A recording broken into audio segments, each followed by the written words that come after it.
అత్తయ్య ఎక్కువ పోసుకోకు, నువ్వు తాగలేవు. ఏంటబ్బాయి నువ్వు ఎంత చేదుగా ఉన్నా ఎంత ఘాటైన మందైనా సరే నేను తాగలను. ఆగదు, కొంచెం నీళ్లు కలుపు. నీళ్లు పోస్తే పవర్ పోద్దయ్యా, ఇట్టగా తాగాలి.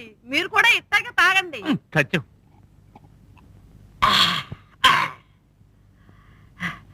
జీవంతో రుచిగానే ఉందబ్బాయ్, కాకపోతే కాస్త మిరియాల కషాయం లాగా కొంచెం కొంచెం ఘాటుగా ఉంది అంతే. అరే నా నడువు నొప్పి తగ్గిపోతున్నట్టుగా ఉందా? అరే అబ్బాయి కొంచెం జరగరా, కొంచెం పై. ఇంకా తాగుతావా? ఇది రౌండ్ల మీద రౌండ్లు పోయకూడదే. నువ్వు పోస్తావా నన్ను పోసుకోమంటావా?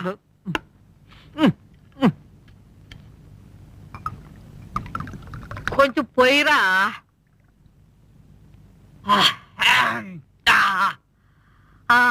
జీవంటోన్